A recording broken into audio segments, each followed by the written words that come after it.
मिल्कीपुर की नाक की लड़ाई के बीच दावों की भरमार है।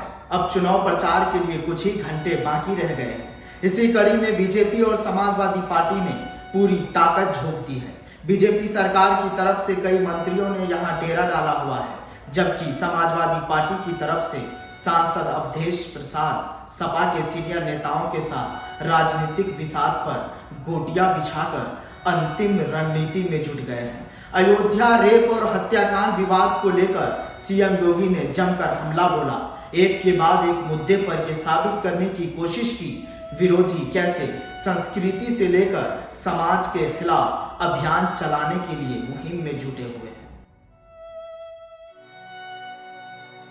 अयोध्या में दलित युवती की हत्या पर अवधेश प्रसाद के फूट फूट कर रोने का वीडियो वायरल है और उनके रोने को सीधे सीधे मिल्कीपुर उपचुनाव से जोड़ दिया जा रहा है, क्योंकि करीब 6 महीने पहले ही एक दलित नाबालिग से हुई गैंगरेप के केस में समाजवादी पार्टी के सांसद का अलग रवैया देखने को मिला था। अयोध्या की जिस घटना को लेकर अवधेश प्रसाद को रोते देखा गया है, उसके बारे में जानकारी है कि वहां एक दलित युवती को बेरहमी से टॉर्चर किए जाने के बाद हत्या कर दी गई है, जिसका एक नाले से नग्न शव मिला है। और इसी मामले को लेकर अयोध्या के सांसद रोते हुए इंसाफ की लड़ाई लड़ने के लिए बात कर रहे हैं।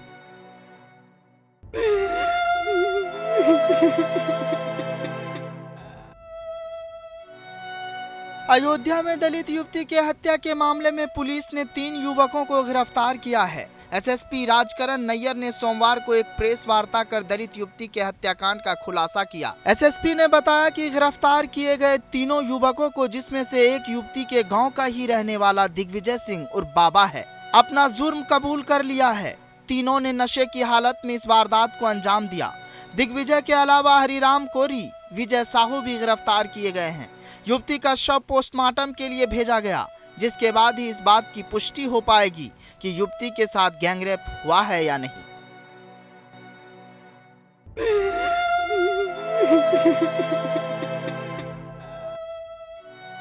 सबको मालूम है कि 5 फरवरी को उत्तर प्रदेश की मिल्कीपुर विधानसभा सीट पर उपचुनाव होना है। मिल्कीपुर सीट अवधेश प्रसाद के लोकसभा सांसद बन जाने के कारण ही खाली हुई है और उनके बेटे अजीत प्रसाद ही समाजवादी पार्टी के टिकट पर चुनावी मैदान में है।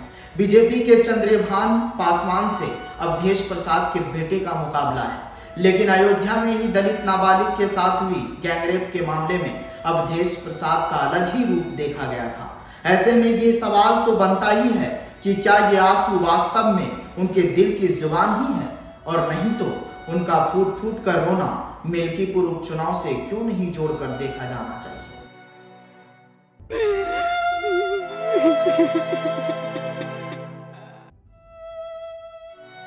करीब 6 महीने पहले अयोध्या में एक दलित नाबालिग के साथ दरिंदगी का मामला सामने आया था और अयोध्या में 12 साल की बच्ची से गैंगरेप की घटना से हड़कंप मच गया था।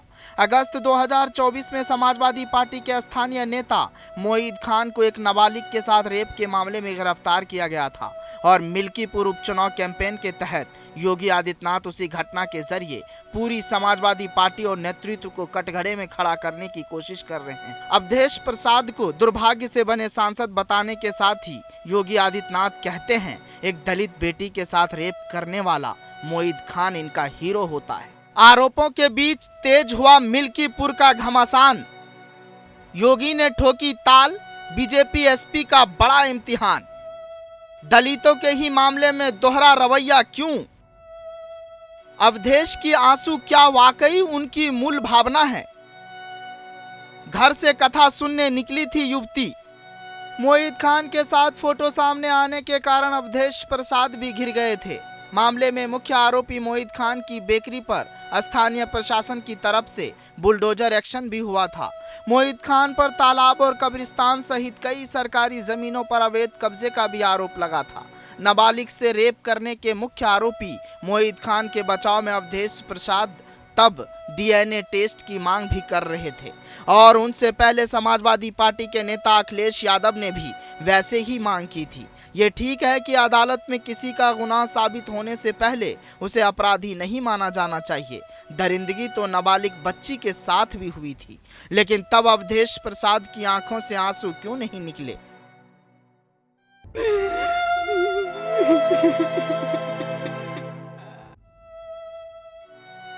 पुलिस ने युवती का शव मिलने के बाद घटनास्थल से लेकर आसपास की हर जगह सर्च ऑपरेशन चलाया था। पुलिस को घटनास्थल से कुछ ही दूरी पर खून से सनी एक चप्पल मिली थी और करीब 200 मीटर की दूरी पर खून के धब्बे मिले थे। ग्रामीणों ने आशंका जताई थी कि कातिल गांव के बाहर खेतों से भागे, जहां उनके पैरों के निशान भी मिले हैं। इसके बाद जब पुलिस ने सघन अभियान चलाया तो पास के स्कूल के पास शौचालय में शराब की बोतलें और युवती के खून से सने हुए कपड़े भी मिले हैं। इन्हीं के आधार पर पुलिस ने मुखबिर की सूचना पर आरोपियों को दबोच लिया है।